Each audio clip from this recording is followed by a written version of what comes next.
Hey everybody, and welcome to The Void, a show dedicated to filling the void between being an employee and becoming self-employed. Most people refer to starting your own company as taking the leap, as if they're blindly jumping off a cliff and into the unknown. This show is here to help you understand that it doesn't have to be that way. As always, if you like what you're hearing on the show, please do us a favor and help share the show with somebody else who might also be wanting to start their own business. David and I saw an opportunity to help others understand that self-employment is well within your reach. So if you see somebody asking questions about starting your own service-based company, please do us a favor and send them a link to this show. I'm your host, Mitch Smedley, and with me as always is David Hilton. What's up, Mitch? What up, Dave? Nothing. You know, we didn't talk about it last week, but your son got his mount back for his deer. Yep. You can tell he's super proud. Oh, yeah. Like, we've talked about hunting for some reason, like the first... Well, it's hunting season. I mean, he was super stoked. Yeah, he's not that kind of person. Like, he's kind of video game, kind of keeps to himself, doesn't... And he was super proud. So... I've created a monster. For sure. Maybe. Because now he wants to learn how to shoot my bow, and he wants to come out to your place and see if he can shoot a doe before January 15th. Well, first off, we talked about that last week. Like, was it after the show? We talked about a bow? Yeah. Getting a bow? But, I don't know why you don't have him one. Well, why you haven't got him one. He's never expressed interest in hunting until, 2 months ago. So I'm telling you, those kids... So I was telling you about John. He has that bow that's for sale. They make them now that are... So that bow's probably... They can grow with them. Well, that bow's a grow bow, but they make them now that are twice as good as that for the same money. Yeah. Like Cabela's Bass Pro, they're adjustable up. Now some of them are adjustable up to 65 pounds. Yeah. They're amazing. And if he wants to come shoot another doe, then fucking bring him out to the house. Yeah. I mean, let him do it. Yeah. So obviously my daughter doesn't listen to this. I bought her a Genesis bow. Yeah. So it's the NASP. Like, they go to all these schools and shoot. Well, they had a representative. She came home, Dad, I got to shoot a bow today. I was like, what do you mean you got to shoot a bow today? I got to shoot a bow. This guy came in and we did this for 2 hours. And I was like, oh, okay. So I went on their website and it came yesterday for her for Christmas. Yeah. Grant could shoot one. They go up to 40 pounds. Like, you can crank them down even. Yeah, Grant's really teach him. Grant's kind of fading out on his. I was trying to figure out, does he want to go because he wants to go, or does he want to go because his brother went and got a deer? You know. Yeah. And so I took him the one day, and it was a horrible day of hunting. Like, we saw nothing, but at least he went, right. Well, yeah. I haven't been able to get him back once since. He shows no interest. He's we came out to your place, scouted that stand, got all prepped up, and then it was raining the next morning, and we just never.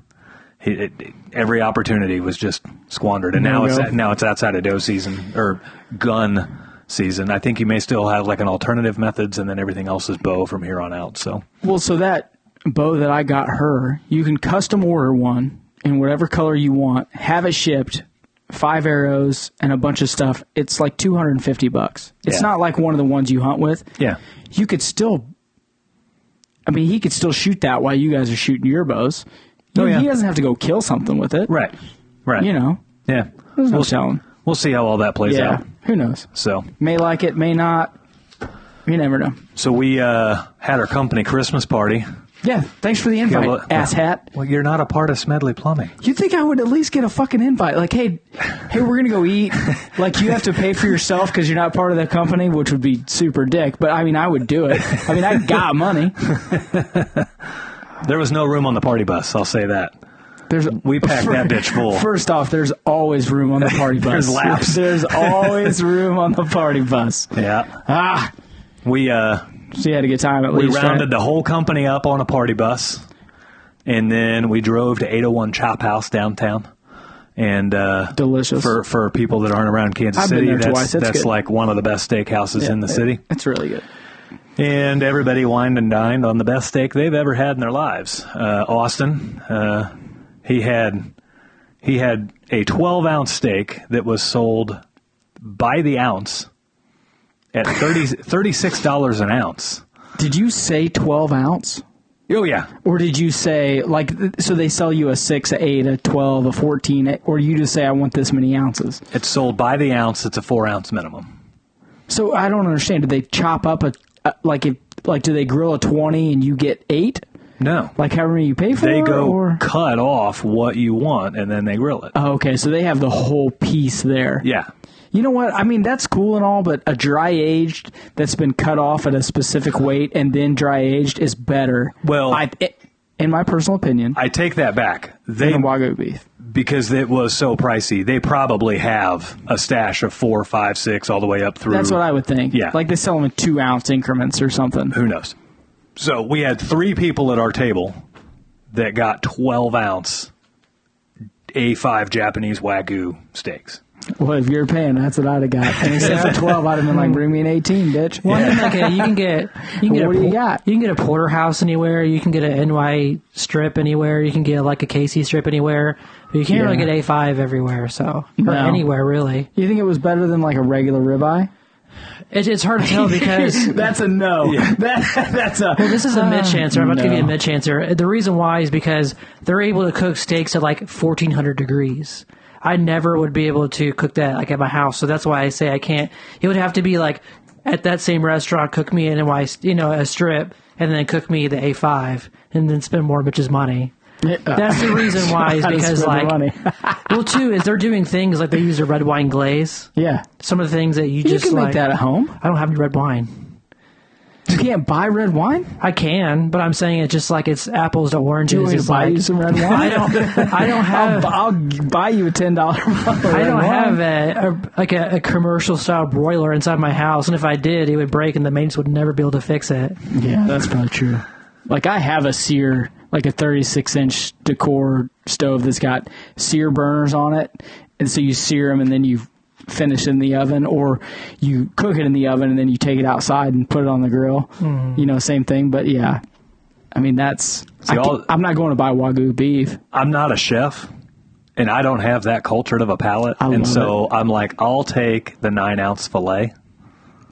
And you just take that and eat it, and you're like, I'm good. That was the best piece of meat I've ever had in my life, but I don't know if I would have been able to tell you the difference between that and the $36 an ounce Wagyu. This episode is brought to you by Field Pulse, the official field service management software provider of The Void. Field Pulse allows you to organize your customers, your employees, your jobs, and your revenue with ease. Field Pulse is the perfect option no matter if you're a business of 1 or 100, and their plans start at just $99 a month. Check out the link to Field Pulse in the description of this show. You know, the best steak I ever had, so down on the plaza next to P.F. Chang's, they used to have M&S Grill. Mm-hmm. And it was like literally next door to the east. Yep. And they had a dry-aged steak that was like, but it wasn't that much. It was like $45. It was probably the best steak I've ever had. So that was the only steak on the menu that was sold by the ounce. Every other steak was like Wagyu beef. Yeah, every other steak started at like $60, and most of them were upper, $75 to $100. Can you imagine buying like a Wagyu brisket? How much is that? I don't know. Like a 40-pound brisket? All I know is there were 3 people at the table that got 12-ounce A5 Wagyu. So speaking of people that were at the thing, I saw the post on Facebook. How many people are working for you right now? So we have... Because I know there were extra people on that bus. Yeah, so we have... And I wasn't one of them. So we have 5 plumbers. You could have gone including with myself. Yep. We have a lady that answers the phones for us. Okay. 2 days a week. 3 days a week. 3 days a week. So and then we had spouses of everybody there, right? And then we have like a fill-in lady. Ironically, it's Danielle's friend, but we have a fill-in lady that answers the phones when nobody else can. And she got an invite. Because she fills in for us all the time, she gets an invite too. Gotcha. So only been friends for 30 years. Don't get an invite. Got it. The guy that said... Got it. Never clocked in for 1 minute for the company. Got it. Understood. Got it. Yeah. I definitely woke up at 1. If I need to just run one call, I'll do it. I can't tell my story. Beef. No, you can't. Because goddamn it, I didn't get invited. Go on, Austin. I did wake up at 1:30 in the morning with the meat sweats and sat in the restroom. Steak? No, I didn't eat just a 12-ounce steak. Okay. Like there was, We had lobster mac and cheese. I had it was the lobster mac and cheese, I guarantee it. That shit's like butter. It lubes up everything inside of you, and then just everything's got to come out. I had some like broccolini as oysters. Oysters. And that was so probably I come over to Mitch's house. Butter. I come over to Mitch's house, and I'm like if that did that to me, like, is KR, I guess? Like, what? I wonder what happened to him. One of the guys got a 30-ounce T-bone. Porterhouse. No, he has a porterhouse. 30-ounce. And a 1 pound. And a 1 pound baked potato, and he ate the whole thing. So, January 1, everyone's getting a gym membership. Especially that guy. Well, the rest of the story is like he called you or almost called you thinking he was actually going to die. He texted me in the middle of the night like, I'm hurting. I got the meat sweats. So I'm regretting my decision. So, yeah, it was good. So then we all went from there to Sounds good. Broadway show. We went and saw Pretty Woman, the musical, which is kind of funny to put a whole bunch of plumbers in a musical. So their wives loved it. The plumbers were a little awkward, but the wives loved it. So, and then the question I'm trying to ask myself is, would I sit through stupid-ass Pretty Woman, Broadway the musical, for a 12-ounce Wagyu steak? that is the price that they paid. They were like, okay, let me think. So, should I just go home? So should last year, eat the food, you know what I mean? Like, what do I do? Last year we did, we went out to a nice restaurant, and then we got everybody show tickets to Trans-Siberian Orchestra. So, yeah, which this year, they came super early, and they're playing the Monday after Christmas. Yeah, I was going to say it's like the day after Christmas. Yeah.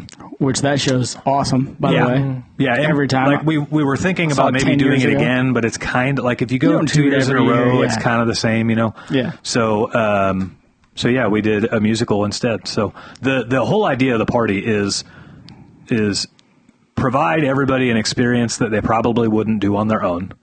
And we're going to Pretty Woman as a group of plumbers. They definitely wouldn't do that on their own. And some of them don't even go to their house on their own. They just sit at home. And I'm gonna get in trouble for provide something for the wives to enjoy as well, because like Danielle puts together the Christmas party, she plans everything, and she wants to show appreciation to the wives for their husbands, you know, doing so much for the company. Yeah. Right? So yeah, we talked about that before the show. Yeah, the wife owns part of your brain. We got it. Understood. She gets all the wives. Fucking told you. She gets all the wives gifts and all of that stuff, that's too. Second show, not this show. That's the next show. We're going to talk about that. Yeah. It is nice that you guys think about the women, but yeah. Next year, it's going to be at the K1 indoor golf or indoor go-kart racing place that's being built over here in Lee Summit. Yeah. Heck, it's supposed to be open by then. We've already decided that's where it's going to be. Nothing says Merry Christmas like whiplash from your teammate. That's a lot better than like a regular plumber's party. So I know a builder that I know personally. They take the builder takes. He has a guy under him, and then they take all the framers. I know they take the HVAC guys, the electricians, and they used to take the excavation guy before they just changed. But they all just went out and ate and went to the tip bar. Yeah. Is what they did. Yeah. Like that's not like a wholesome family Christmas. Right. You know what I mean? But normally in construction, that's what they do. Right. You know what I mean? Yeah, we've. I've been on a few of those, and it's. I haven't ever been for Christmas. It kind of depends on what your company goals are, right? Like if your company is growth oriented and establishing a big team, then all of a sudden the booby bar becomes problematic. So. Well, first off, it's always problematic. It doesn't matter what happens. It's a problem. It's a problem every time. It's a problem every time. Yeah. Somebody gets in trouble. Somebody does something they're not supposed to do. Somebody drives when they're not supposed to. Somebody goes to jail. There's always a problem. Yeah. Every time. See, that's why we do the party bus. Is that way people can drink to their comfort level and not have to worry about driving. Yeah. So. It sounds like a really good time. Yeah, well... Someday maybe I'll know what it's like. You would think a bunch of plumbers that are attending a musical would be refined, but the proof that is not the case is the bus had a pole in it, and that pole did not survive the drive home. So First off, a fat guy that ate a whole bunch of Wagyu beef and got drunk on whiskey probably broke that pole. And or your wife. yeah, I'm actually going to go with that. Yeah, a fat guy that ate way too much steak and got drunk on whiskey Was it broke you? the pole. Was it you? I'm not fat. Doesn't mean you didn't break a pole. So I will say I almost screwed up. Like bad. So Is that kind of like the story of your life? well, yeah. It's the story of my life. So I mean, that's like literally my motto. I should be wearing a shirt that says, I almost fucked up real bad. I Just wear it around every day. I popped an edible I popped a gummy right before the limo got to my house. And That's a mistake. well, Because you're babysitting, basically. It's your company. right. The problem is this was a different package than normal. And so I went for the same milligram I always do, but this one hit like a freaking Yeah. sledgehammer. And if they're fresh, you're in trouble. And I could tell while this was happening. I started getting a little quiet on the bus, and then I'm like, oh, crap, I am not feeling well. Like, I got way lightheaded and everything. Finally, somebody looked at me, and they're like, are you feeling okay? Because you're awfully pale. And I'm like, I'm about to go out. And this bus, it was, like, really hot. The airflow was horrible. Like, Just bouncy. somebody else was getting motion sick on the bus. Like, I'm like, I don't know if it's motion sick or if it's this gummy, but something. And Like, first off, Mitch I is am not faded. one to handle his alcohol and or anything else well. Yeah. I don't When he gets I don't drink pricked, to excess. I don't. when there's a lot of blood shown and it's his own, he's been known to pass out. Oh, yeah. Like just completely go black and lay Yeah. on the floor. So I would never make it in the MMA because I guarantee my chin is glass. Like, it does not take shit for me to pass out. Your chin's not glass, but like if they hit you in the nose and then you saw the blood, you're out. Yeah. Like Mitch is out. He's done. Yeah, that was almost bad. And it was like Did it wear off? Like, did you get about, something to eat? about halfway through dinner. I Yeah. started like Feeling like, better. This is great. This is good comedy. The last 15 Yes. minutes of the bus ride, I was back to like, okay. I'm not going to pass out. But I'm like, that was way too much gummy. Well, how he starts the story is like, I don't took a gummy. understand. And it's like, that's like saying, I took a gun into a bank. Like you know what I'm saying, like, it's going to go wrong. It's weird. So I don't like pot at all. Like smoking pot. But once in a while, I'll take a gummy. The problem with the gummies is, or any edibles is, it takes 3 hours to hit me most of the time. Like, you would Yeah. see my physique and you'd think, okay, he takes it and then, boom, it's on him. No, it takes like 3 hours. And then it's like a super slow, gradual, you know what I mean? Like, I have to plan a 12-hour day if I'm going to, it just doesn't work for me. Yeah. For it to hit you like that, it had to have been motion sickness Mine's combination. the inconsistency of it. I've had it happen one other time where it made me crazy lightheaded. And I was here It's at got to home. be a combination of stuff. I was here at home, but it made me crazy lightheaded. And Yeah. Yeah. I So, don't like it. yeah. Never have. So It's not. It's next not time, for me. Like next if I- time we'll leave that out of it. So yeah, like if I have to do it, I have to wake up, eat breakfast, take it, and then at 4 o'clock when it hits me, then I'm like, okay, I can have a good time now. And then 4 hours after that, I'm asleep. So Right. what am I doing? Yep. So Microdose. still pretty cool though. Got to hand out the Christmas bonuses. We gave everybody an extra week's pay for Christmas bonus. Nice. So I gave you a Christmas bonus too. Is it an extra week's pay? It's an extra week's pay. So So nothing. So, yeah. On top of nothing. yeah, you got nothing on top of. You know what? nothing. I've never even got a fucking thank you. Like, hey, Mitch, thanks for being part and helping me out, buddy. Yeah. Thanks, appreciate you. Hey Dave, thanks for It's too fucking being, late now. thanks for being you. It's too fucking late now. He's like the guy. He's like the guy that like you'll be in a gas station for like 10 minutes, and then like on the way out the door, there's someone's like, "Hey, thanks for coming in." Like, Yeah, you're and down then the you- road, like, hey, Yeah. you just throw the finger up, like, Yeah. hey, thanks, Thanks, asshole. thanks for forgetting Or about like, me. or like the boss, like you've worked for bosses before where it's like they won't say thank you, and then all of a sudden you're on the way out the door after like a 10-hour shift. Hey, thanks for your help today, man. But you're like halfway across the parking That's lot. a restaurant thing. and you're Yeah. just like, Yeah, okay. that's a restaurant They're thing. just was- doing it because they feel obligated. Yeah, because they know that your day sucked and you're thinking about going out there and fucking slashing their tires. Right. I'm gonna wait They're till like, they- oh, I should tell this guy thank you before he literally sets my shit on fire. Right? Okay, hey, thanks, man. Yeah, I appreciate you. Like you set their shit on fire anyway. Like if you forget, like I was actually told, like if you're in management and you forget to tell somebody, literally if you haven't told them in the first like hour, don't even do it because it just comes off like you're it comes a jerk. off like you're a dick, and then now they are setting your car on fire. Yeah, like just wait to the next day and be like, hey man, I didn't get a chance to tell you. Circle K and get that gallon of gas, buddy. I'll be right back. Right. What are we going to talk about today? We're going to talk about difficult customers for one. We encountered we've spoken on the show in the past about difficult customers, but we had one today that caught us off guard. Our guys look out for customers with dementia, elderly customers who are probably not in the state of mind to be making financial decisions for themselves, right? And so we have a process that we follow for that, and that process is we have the guys, they'll call into the office so that they can make a note in our field service management software, much like Field Pulse. And they will, we can note that in the software that we need to be communicating with somebody, right? And typically how that goes is if the guy's picking up that this person might not be in the right state of mind, we'll ask them, hey, do you usually have somebody else help you make decisions like this? A son or a daughter, and nephew or niece or anything like that. And they'll usually say, yeah, usually my daughter or son or whatever.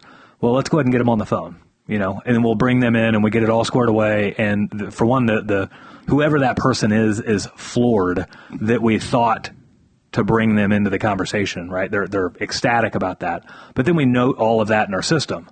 And so that way we can make sure that anytime we go to that customer's house in the future, we can see that note and say, okay, if this person can't be making decisions, right? Well, and if that person calls, you automatically know, hey, I need to call this other person in advance and say, hey, your mother, your father has called, and we're going out there on this scheduled date. Do you want to meet us there? Do you want me to call you individually? Right. You know what I mean? And it makes it easier down the road. So if let's be honest, that first conversation may be uncomfortable. Yeah. You know what I mean? It's part of it, though. But if you work through that and you get the sale and they call you again, the next time it's easier because you already know in advance. Yep. You have called that person in advance. Yeah. Now it becomes a lot easier for you to make a sale. Not that you're trying to make a sale, but for you to make a sale, not only because you have a one-on-one connection with that family, but they trust you automatically because you did the right thing the first time. Yeah.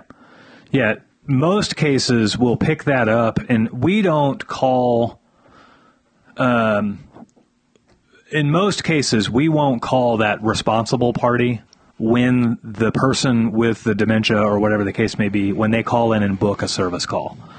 Most of the time, if that customer calls in and books the call, we'll just go ahead and book the call and everything. It's still noted in our system that all decisions, financial decisions, need to be run by this person, right? So then we'll get out there, look at the issue and everything else, and then we would bring that noted person into the loop. We would say, hey, we're out here at Mrs. Jones' house. Her toilet's got some problems. We need to fix it. Here, we would call that person and say, hey, here's your options, right? Yeah. In this particular case, I'm not totally hip on mental disorders and stuff like that. In this particular case, this lady showed no signs of dementia. She was very much with it. And so there were no triggers to start that process up. And thankfully, the repairs that we did there were fairly minor. The total repairs were like $260. So really, for you, that's super cheap. Yeah, for us, for plumbing repairs in general, that's a very inexpensive repair. And so we got done. And then about an hour later, our phone rang, and this lady was pretty hysterical on the other end of the phone, and it's this customer's daughter, and she got the notification on her bank app that her mom had spent money. And, she started off really charged, and she was like, I didn't authorize any of this and everything else. And meanwhile, we're still innocent in this because... Yeah, you're like, what? First didn't off, know. we don't know who you are. We don't know who. Yeah. And so it come to find out, whatever disorder this elderly lady has, it's like it comes and goes, and it's partial, like a memory thing, right? So even though she seemed perfectly cognizant with us, she was very much not cognizant. The email address she gave us went nowhere. The like weird stuff like that, right? Really? Yeah. And so we got all the account all noted up and everything, and so now we're including the daughter, and now the daughter's like, she's ecstatic that we like pulled a 180 and we, got her on the account, got her email address in there, so she gets the invoices and everything. And we've even noted it in this particular case that we do call her if her mom ever calls to book a service call. We'll call her and let her know. Yeah, that's what I meant. Yeah. Well, then, literally as we were getting ready to start the show, the plumber that was out there forwarded me a bunch of text messages from the elderly person. And here, I'll read them. Because it is crazy to think that this person is in this position. I feel really bad. The text message says, "What repair did you do? You never left me a receipt of what work you did. Whatever you did was under my kitchen sink, but I don't see anything different. Everything looks the same. You didn't give me a receipt of what you did. Text me a receipt, ! My daughter told me that you charged me $269. She has told me to tell my bank to not pay you since I don't have a receipt and I don't know what you did." Now, keep in mind, we've already, hours before this, we've already talked to her daughter, got everything squared away. But this particular customer is in such a weird state of mind that they're with it one minute and they're not with it the next. So, which is, let's be honest, it's sad. Right? It is. And we all hope that, like, our loved ones don't have to go through that. Right. But let's be honest, it's on the rise. Yeah. As we get older, it's going to happen. Like, it could happen to me. It could happen to Mitch. It could happen to us. You just don't know. What the situation teaches us is to be prepared no matter what. Right. And we try to bring that stuff up on the show because you just don't know until it happens to you. Right. I mean, another point of why we have the show. I mean, there are things that you can learn from shows like ours and others that, until you get into business, you may not find out. Like in the 80s, 90s, you literally just had to learn that stuff on your own. Right? Now there are groups like Apex that you're part of, and, people listen to this show and they, we get information about it all the time. I get messages, "Oh, hey, thanks, I learned this," or, "I learned that," or, the information you guys are giving. Share everything that you learn as a business owner, right? Mm-hmm. And just try to be prepared for the unpreparable. Yeah. Basically. Yeah. Right? That's what we're all trying to do. Yeah. I mean, one of our recent shows, I think it was the last show, we had a whole topic on learning how to find the lesson in things, right? Yeah. And so, like, our process that we have for handling customers with dementia, that process didn't just happen. Like, we didn't get that from anybody. Like, we built that from years of experience of finding lessons and saying, how can we improve this experience for customers with dementia? And not only that, like, if you do it right, you improve it for the direct customer that has dementia. You also earn future customers, because when you do involve their children in the decision, now their children respect your company highly.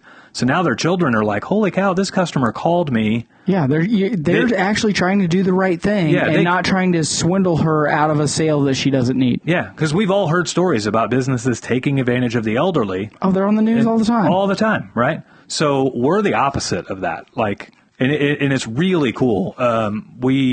We'll talk about it in tomorrow's team meeting about how all this went down and everything, because I've bragged to our guys about how we handle this before. Like we have the highest ethics when it comes to handling customers with dementia.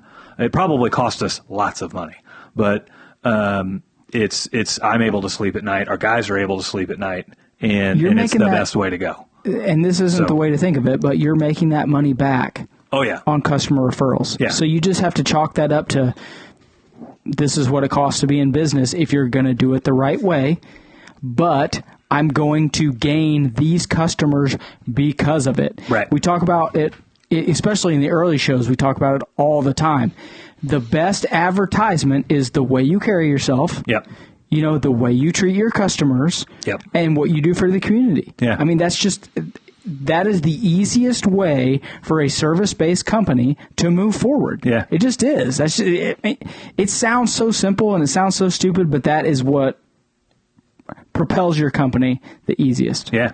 Yeah, it makes The furthest. It makes it nice and transparent for everybody to be on the same page. Right. So, what else you got, man? you had mentioned before the show how much you hated the commercialization of Christmas. Oh, makes me so sick. Yeah.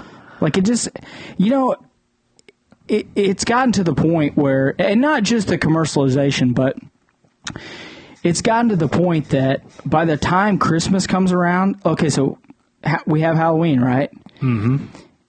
Buy candy. Buy costumes. It starts right then.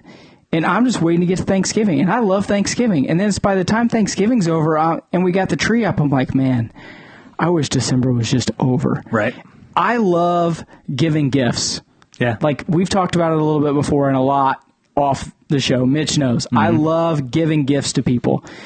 But it has been ruined by the being forced to give gifts, you know, the commercials on TV, the time off for this, and trying to balance schedules with this, and the kids programs, and you got to show that you've got to be over here for this, and I got to go to 87 church programs for this. It's like all of that stuff is just slammed together, and it's like by the time, literally, what's today? We're halfway through December, right? Yeah. By the time halfway through December rolls, I've had enough. And I'm thinking, I either need to be off a week before Christmas so that I can get through Christmas, or it just needs to be over right now. Right. It drives me insane, man. I hate it. I hate it. I hate that I hate it. Danielle and I have an interesting philosophy when it comes to Christmas because we don't do big gifts for each other. And it's not like a rule that we don't do it or anything. It's like if I want something, I just go out and get it. And if she wants something, she just goes out and get it. We don't want too much, right? Right. But our rule is like nobody has to get anybody a gift, but it's totally okay to get somebody a gift if like you're really, really excited to give the gift, right? So that takes the gift giving stress off. When it comes to like, you know, all the events, you know, you got 17 stops to make for Christmases, right? You got to go over to this family and then that family and then this in-law and then that in-law, you know, all this kind of stuff. We tried hitting all the stops when we were younger. Oh, that's what we used to do. Yeah. And I can remember. And before we had kids, it was easy. Well, even after kids, like I can remember loading kids up in car seats and all the pack and plays and all the bags and all the bottles and just all the everythings, right? It's too much, man. And you spend more of the day or more of the weekend driving than you do actually enjoying Christmas. And so what we did was we incorporated a like first to find out gets the time type of thing. There's ever organized, we're going there first. There is nobody. The rest of you are fucked. There is nobody that has priority. It's just the first person to call us and say, hey, Christmas is this time in this place. Cool. We're going there. Yeah. And then the next person, Christmas is this time in this place, and we'll look at the calendar, and if we got it open, we're going. If it's already booked up, sorry, can't make it. And it's just that easy, right? Yeah. And so that's cut down on it a lot. Well, in the family stuff, I don't think bothers me as much as like all the rest of the stuff. Right. You know what I mean? Trying to balance, and especially the kids programs. Trying to balance work, you know, I mean, especially in the service industry, right? Yeah. So, you know, when we had a bunch of employees and stuff, it was tough, right? Because you want to give your guys as much time off as you can and still keep the company running. And the real problem is society. Right. You know, I want it now. Right. Right. And so as a service-based company, it's hard to balance that. You want to give your customers everything. Yeah. You want to be able to go out on Christmas Eve at 8 o'clock and help them. Right. You want to, right? You genuinely want to help them out. But there's a cost for that, right? You're either going, and I'm using Mitch as an example here. Mitch is either going, or he has to make one of the guys go. Right. Or he has to, and this even makes me uncomfortable, I have to ask the guys, hey, which one of you wants Christmas Eve? Which one of you wants Christmas? Which one? And I know the way you work is you work all the holidays. Like if it's an emergency, you'll do it so that your guys can be off. That's what you've told me before, right? Yep. But still, there's Thanksgiving. There's the day after Christmas. There's when do I book calls? Do I start booking calls 2 days after Christmas, depending on what day it is? I mean, all of that stuff has to come into play for every service-based company. And I know guys that are only a year in or 2 years in or are, and I shouldn't say owning their own company. Most of them are, management positions. And they'll say to me, hey, I'm going to have to be doing this because I don't want to ask my guys to have to be on call. Right. And it creates a ton of stress during Christmas, especially because you've already had Thanksgiving. Now you've got Christmas. New Year's is the week after. And you're trying to balance all that stuff, take care of everyone. And it becomes a lot for a lot of people. Yeah. You know what I mean? We stay fairly direct with it. And this helps out the way that we're set up. We don't do on-call. We don't do weekends. No, you do. You do it. Well, as I do it if I want to. The company does it. The company itself, like as we're hiring plumbers, there is no on-call rotation and there are no forced weekends. Now, if a guy wants extra money, he can work on call. Yeah. And if a guy wants extra money, he can work weekends, but nobody's required to. So we're never in the position of like, who's covering Christmas Eve, who's covering Christmas Day, because the first and foremost rule is we're closed. If I choose that I want to work that day and calls come in, well, then I may take them. But it's not even a guaranteed. So, and when we close. Like Sundays, we're hard closed. We don't even answer the phone on Sundays. It is message and we'll get back to you Monday morning. And if it's an emergency, you will try to call them back? Well, yeah. I've got a broken water main out front of my yard and I call you on a Sunday. Yeah, we're going to tell you to turn the water off and I can't find I'm out here in the yard. I can't find my water service. What do I do? Call the city. The city will come turn it off. On a Sunday? Yeah. Yeah, absolutely. I know Grand Valley will not answer their phones on Sunday. Yeah, they got an emergency line. Do they? Yeah, because they get water main breaks and everything else. So, but I know I shouldn't say Grand Valley because I'm not on Grand Valley. Yeah, but I don't think they answer on Sundays. But ultimately, like, we're not going out on a Sunday. That's our day. It's off, right? Yeah. And we would just tell the customer, turn your water off, and we'll talk to you tomorrow. Like, and part of the reason with that too is, like, let's talk about like a repair in the middle of the night. Let's say a water line breaks in the middle of the night in a customer's home. There is nothing that's going to happen in the middle of the night that can't happen first thing Monday morning. Oh, no, I agree with that totally. Yeah, like nobody's making good decisions at midnight. Everybody's panicked. Yeah. Whether that water sits there for an hour or 8 hours, it's not going to mold. It's not going to cause any more damage. Turn the water off. It's not like you need water between now and 8:30 in the morning anyway. Yeah. Turn water off, and we'll get out there in the morning, and we'll survey the situation, and we're a lot more capable at 8:30 in the morning than we are at midnight, right? Yeah. So that's how we handle all of that stuff, right? Well, and that's the part that kind of drives me crazy. So, like in the heating and cooling world, a little bit different heating and cooling. No, I don't think so. I think it should be handled the same way, but no one can logically think of it that way. If someone calls me at 12:30 and it's 19 out and their furnace quit, you know what I mean? Mm-hmm. And I tell them I can't be out till 1:30 or 1, or I'm not going to be there till 3, or I'm not going to be there till 8. From 12:30 to 8, your pipes are not going to freeze and break. Correct. You're going to be fine. Yeah. And that's what we were kind of talking about it before the show. This mentality of I need help right now or I'm calling someone else is horseshit. Yeah. You know what I mean? This is kind of the I need satisfaction now, the American way now. Back in the 40s, 50s, and 60s, a guy would go down in his basement and work on it for a little bit, and if he couldn't figure it out, he'd wait till 8 or 9 and then call someone the next day. Yeah. Right? And now we have this whole help me now, 24/7, this is what we do, this is how it's got to be all the time. Yeah. And we've generated what did we talk about? Was it 2 episodes? We talk about you're generating your own stress. Yeah. You know, stress is thinking stressful thoughts and then acting on them. There's no actual stress in the world. Right. Yeah. And as a business owner, you know, you're stressed because this guy has called me and you've told him no. You're already stressed before you even told him no because you know how the American culture is, right? Or as a business owner, you're stressed because you choose to have an on-call rotation because you think you need it. And now you're stressed for how do I fill the on-call schedule? Right. How do I get... You've doubled down on your own decision. Yeah. Right. Whereas we eliminate all of that by saying there is no on-call. And then when customers call in, like sometimes we don't even answer the phone. Like our business hours are until 5 o'clock. A lot of times we'll answer until 6 or whatever the case may be. But if somebody calls in at 10 or 11 o'clock at night, it goes to voicemail.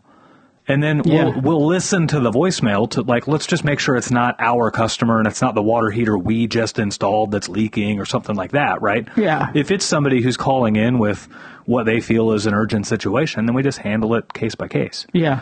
But it really narrows down the types of customers you get. And I mean, I can think of a couple of instances where we had customers where it's like, I got to call somebody else. I can't deal with this.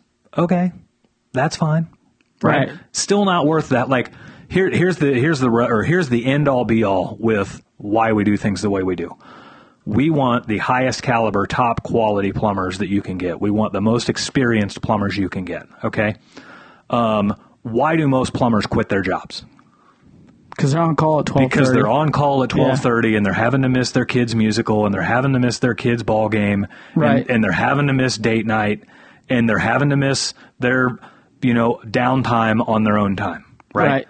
There is not a single technician out there that has not contemplated quitting their job while running calls in the middle of the night, while the owner of that company is hanging out with his family at his kid's musical, at his kid's ball game, at his alone time, right? Yeah. And so on call costs you more plumbers than anything else, okay? Well, a plumber can run 15 to 20 service calls a week. A non-plumber, like an empty spot in my staff of plumbers, can run me 0 calls a week. So if let's say I lost 1 customer a week because I didn't have on call, look at all the calls I get each week because I have the plumbers on staff to run all those calls. So many businesses make the decision that I got to have on call because there's that 1 customer that might need me. Well, how many technicians is it costing you to run the 1 call? And now you're putting yourself in a position where you're allowing that 1 customer to determine the course of your business. Right. We choose the course of our business. We choose our hours. We choose the experience our plumbers get. And so we choose to not run on call, not run after hours, keep the culture high, keep the family work-life balance at a very admirable level. So our guys don't want to quit because we aren't working them to death. Yeah, and that's a mentality thing, right? This is the mentality that I'm going to have. This is how we are going to do things. I have a great example of this. When I was probably 25, 26, and I was working in Warrensburg, okay, when Air Design went down there, and me and Travis and Scott were running this company, or started this company, okay? We hired a salesman. His name was Tommy. He was awesome. Okay, he didn't know shit about heating and cooling, but he could sell and he knew everybody in Warrensburg. Well, he was trying to get a big contract. There were 2, I won't say who they are. There was a dealer down there who had a Dodge and I think it was a Chrysler dealership. Anyways, he's trying to get this guy's work on that in his house and this and blah, blah, blah. Well, I was on call a Friday night. It was either a Friday night or a Saturday night. No, it was a Sunday night. And he calls at like 12:30 at night or something. I don't even remember. It was late. Like I was asleep. Phone's on vibrate. I didn't care. He calls, leaves a message. Hey, my furnace is out. Blah blah blah.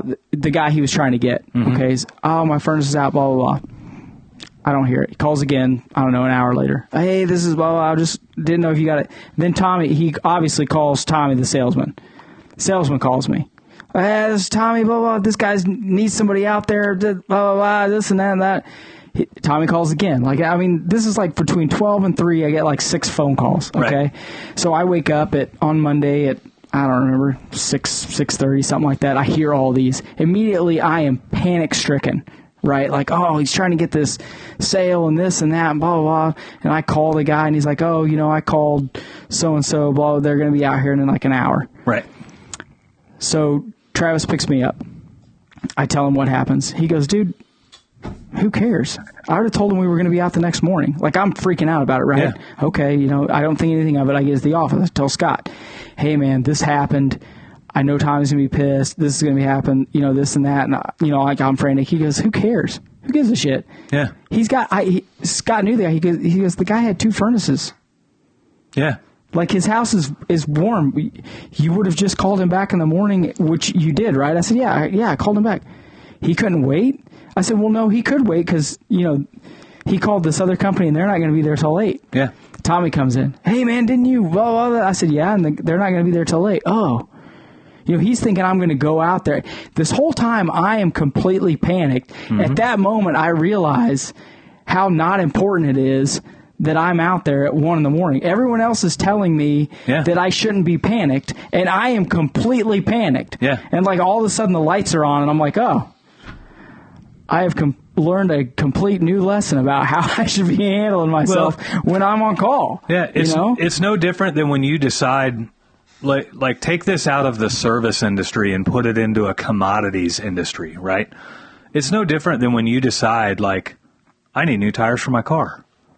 Well, just because you made that decision at 7 p.m. on a weeknight doesn't mean that stores need to be open at 7 p.m. for you to go get new tires. Like, they have hours of operation, and you have to abide by those hours of operation, right? Right. And it doesn't, like, let's say you get a flat tire on your car and you're on the side of the road. Now you don't have, it's not like this is a planned thing, right? Well, what do? You either put on your spare or you get your car towed to the shop and then they drop you off at your house and you deal with it all tomorrow. Right. Like, that's just how things work, right? And and there are still some customers and there are still some companies that think that I need this fixed right away. And you really don't. Like, no, you can make it 6-8 hours or 12. You'll be fine. You the literally world's not going to end. Most people go 8 hours without water all the time anyway. Like, yeah, they have water service in their home, but if you go to bed at 10 and you wake up at 6, that's 8 you hours. didn't need water, Yeah. right? Like, you can make it work. Yeah. You can go to the neighbors and borrow water if you have to. I mean, like, there's plenty of options there. Yeah, and when I was coming up, that's why it was a big hurdle for me initially. Like, when I was coming up, heating and cooling, someone called, you got to be there right then. Yeah. And then you had to, you get a little older and you realize, you know what, they're right. Their pipes aren't going to freeze in 6 hours. Well, we don't live in Wisconsin or Canada and you know what? In Wisconsin and Canada, they know how to heat the house because they realize how important it is. Yeah. They can go fix it, or they can start a fire, or they can do whatever. Yeah. And that's just my one small example of my own mental hurdle that I had to get over and realize, okay, I'm in control of the situation. Yeah. I don't have to let the situation control what I'm doing all the time. Yeah. I mean, in that case there, it's no different than a power outage, right? Yeah, exactly. The power Same goes thing. out. It's going to take them 6-8 hours to restore power or whatever. Like, you just have to figure it out. Yeah. It's just part of it. So we'll be there tomorrow. Yeah. Sorry. Yeah. Well, kiss my fucking ass because I'm not coming out. It's 2:30 and I've been drinking. And let's, who knows? Who knows? Let's be honest. So, like, I had a customer last weekend. It was Friday night. It came across like a local Facebook community group. Somebody went to a community group and said, "Hey, I need a plumber. I have an emergency." We got tagged. Like, I got tagged and our company got tagged like 12 times out of the 20 comments that were on there. And so I told Danielle, our phone's getting ready to ring. And sure enough, ring, ring, ring, it rings. I let it go to voicemail because it's late. Yeah. Right? And then I listened to the voicemail. He's like, "Oh, I got an emergency. I need you. I got a toilet that's not working," and blah, blah, blah. So then the guy starts text messaging in, right? And he's text messaging the company. Well, I went ahead and responded to the text messages. It's his third toilet in the house. It's not working. He has the water shut off to it. And in his mind, he needs that toilet fixed right now. Yeah, because he's crazy. Yeah, and I'm like, just clarifying, you have 2 other toilets in the house that are working fine? Yeah, but this one's not, and I need it fixed now. Yeah, our first availability is going to be on Monday, man. And it's Friday night, right? Yeah. So I'm like pushing them all the way through the weekend and telling them we can get out there Monday. Well, I can't wait that long. I need it fixed now. Call somebody else, bro. Then, yeah, I hate to, send you away, but you might have to call somebody else because our first availability is going to be on Monday. And those are the prime examples. Like, yeah, every customer gets to choose what they call as an emergency or not. I get that. Like, that might be an emergency to him. I don't know. However, it's not worth risking the employment of one of our guys to go push them out into an on-call position so somebody's third toilet in their house can get fixed. Right. So that's how we handle the whole on-call thing. And that's how we handle, like, you have enough stress with the commercialization of Christmas and everything else going on. A surefire way to lose a plumber or lose a service tech or lose an employee is to force them into on-call on top of everything else. So, yeah. I take it a step further too. Like, it's maybe kind of extreme, but it's from a book about like overthinking. And like for me, like I'll literally even shut off like parts of my brain. Like once 5 hits, it's like focus on family. Like once 7, 8, 9 hits, it's like any decisions or things that come up that are involve like money or anything like that is they just get on the back burner until the next day. Right.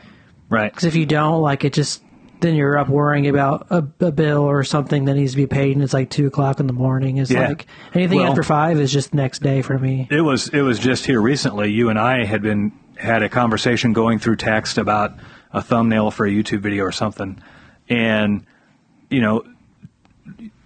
Austin and I follow the PC rules. Like Austin, I have what I call my PC rules for communication, where it's like texts are non-urgent. Like if I sent you a text, you can get back to me whenever. Yeah. If it was urgent, I would have called, type of thing, right?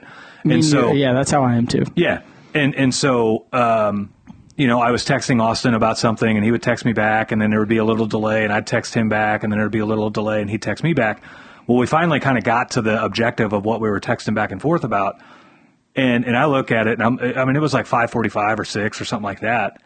And so he responded back, and I'm like, yeah, but it's after working hours. Like, this is now a tomorrow problem. Like, we're not texting about work after hours. Yeah, we're in tomorrow. Tomorrow problem. If Austin and I do ever text about work after hours, it's more about like the personal enjoyment side of work. Like, there might be work topics being discussed, but it's not work. It's like, oh, look at this video. It's kind of interesting how they did this type of thing. It's not like, hey, here's the plan for tomorrow. Yeah, I have to be very careful about that because sometimes I get excited a lot of times about work since like I do what I love for a living, that sometimes if I focus on it too much, I spent the whole weekend thinking about it and then I get burnt out. Even though I was enjoying it, I'm like, oh, I should have taken that time to like relax and not do something else. Yeah, and so it's like, it's good intention, but I have a tendency to like take something and chew on it mentally and chew on it, even if I get excited about it, So. Yeah, I do the same thing. Yep. So that is about all we had for this show. I think so too. So, guys, if you saw value in this show, if this show taught you something, if it made you think of things in a different perspective, please do us a favor and share this show with somebody else who you think would benefit from it. So, until next time, guys, we will see you later. Thanks, guys.